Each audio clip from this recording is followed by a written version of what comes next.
2 साल कोरोना काल में बिताने के बाद एक लंबे समय अंतराल के बाद पूर्वी जमशेदपुर क्षेत्र में कुल 23 योजनाओं का शिलान्यास किया गया, जिसके लिए सांसद विद्युत वरण महतो और विधायक सरयू राय मौजूद रहे। दोनों ने ही 23 योजनाओं का शिलान्यास किया है और इन योजनाओं की लागत 4 करोड़ 10 लाख रुपए के आसपास बताई जा रही है।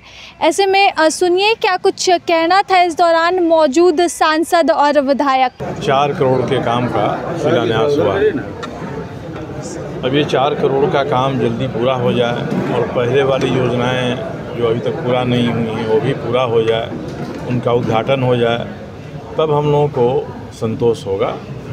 जमशेदपुर के लिए सबसे वित्तीय कठिनाई आ रही है। जो हमारा नोटिफाइड एरिया है, इसको जितना पैसा मिलना चाहिए उतना पैसा नहीं मिल रहा है। होल्डिंग नंबर किसी के घर पर नहीं है, न तो कंपनी के घर पर है, न प्राइवेट घर में है। होल्डिंग टैक्स से जितना पैसा आना चाहिए वो पैसा नहीं आ रहा है। मैंने बात किया है नगर विकास सचिव से कि आप साहब जब तक नगर निगम या औद्योगिक शहर में से कोई नहीं बनता है तब तक आप पूरा का एस्टिमेट करके उतना पैसा तो इसको दीजिए, नहीं तो सारे काम हमारे रुके हुए हैं। अभी हम लोगों ने काफ़ी दबाव दिया तो शुरू हुआ है कि नहीं अब यहाँ भी बसें चलाई जाएंगी शहर में। अब बसें पहले भी खरीदी गई थी, कबाड़ पड़ी हुई हैं, तो अब जो हम बस चलाएंगे वो एक सलीका से चले, उसका हिसाब किताब रखा जाए और जो सुविधा नागरिकों को, जनता को मिलती है उसमें कहीं कोताही होती है तो हम लोग सरकार को ही पकड़ेंगे। हम लोग जूस्को या टाटा स्टील को नहीं पकड़ने जाएंगे। अब कई मोहल्ले हैं जहां पानी का पाइप बिछा दिया है, मीटर भी डाल दिया है, साहब पानी नहीं दे रहे हैं और 1 साल, 1.5 साल, 2 साल, 2.5 साल, 3 साल से उनको बिल जा रहा है। तो ऐसे सभी को चिन्हित करके हम लोग ये चाहते हैं सड़कें ठीक रहें, नालियाँ ठीक रहें, इनके सफाई कर्मी सफाई समय पर करते रहें, लोगों को पीने का पानी मिले, सड़क, बिजली, पानी, इतनी चीज़ें रहेंगी ठीक तो फिर जनता को कोई कष्ट नहीं होगा। प्रिय विधायक बड़े भाई राय जी और विशेष पदाधिकारी की देखरेख में आज शिलान्यास हुआ। लगभग 4 करोड़ 10 लाख की लागत से विभिन्न क्षेत्र में नाली, फीवर ब्लॉक्स का काम जो है का शिलान्यास हुआ। और हम लोग चाह रहे कि क्षेत्र में पिछले 2 साल जो पैनिक टाइम हुआ, जो कोरोना काल पार हुआ, काफ़ी कठिन समय रहा।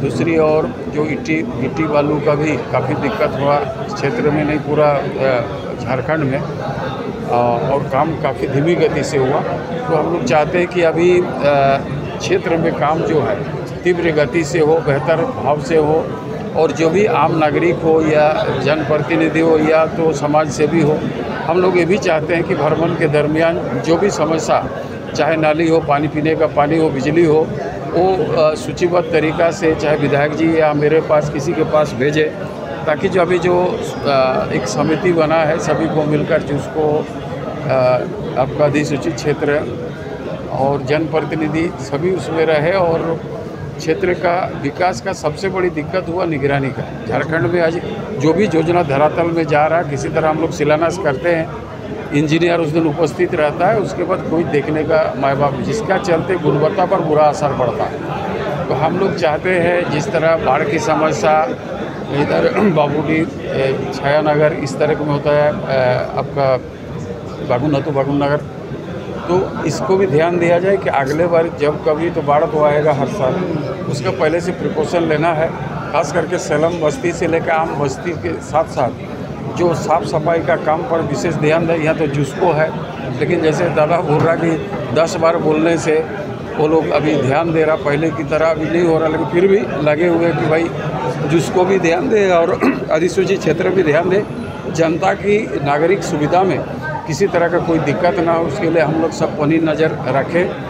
जनता से भी आह्वान करते इस तरह का कहीं भी जमवाड़ा हो तो हम लोग को सूचित करें। कोरोना काल के बाद जब स्थिति सामान्य होती है तब कहीं ना कहीं यहाँ पर आम लोगों की ज़रूरतें, जो सुविधा जिन अभाव में वो रह रहे हैं, वो शुरू हो जाती है। और इन्हीं को ध्यान में रखकर आज सांसद और विधायक दोनों ने ही 23 योजनाओं की शुरुआत की है, जिनमें सड़क को प्रमुखता दी गई है। इन सभी योजनाओं को 6 महीने के कार्यकाल के भीतर, 6 महीने के अंतराल के भीतर ही समाप्त करने की बात कही जा रही है। कहा जा रहा है कि पहले ही काफ़ी देर हो चुकी है, ऐसे में कोशिश की जाएगी कि जल्द से जल्द तमाम योजनाओं को पूरा किया जा सके, आम लोगों को राहत मिल सके। और भी कई बातें यहाँ पर कही गई और यही उम्मीद की जा रही है कि आने वाले 6 महीने के भीतर ही सभी योजनाएं जो हैं उनका उद्घाटन हो और जो आम जनता है, जो कि एक लंबे इंतज़ार के बाद उन्हें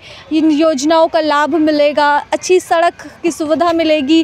तो कहीं ना कहीं बालू और गिट्टी के अभाव में भी यह योजनाएं छूट रही थी पीछे, और अब सभी अभाव और परेशानियों से निकलते हुए इन योजनाओं के क्रियान्वयन पर अब ध्यान देने की बात सांसद और विधायक दोनों ने ही कही है। तो अब देखने वाली बात रहेगी कि पूर्वी जमशेदपुर क्षेत्र में यहाँ की जनता को इन योजनाओं से कितनी राहत मिलती है। फिलहाल इसी के साथ नमस्कार, मैं राजलक्ष्मी, लाइव लगातार से।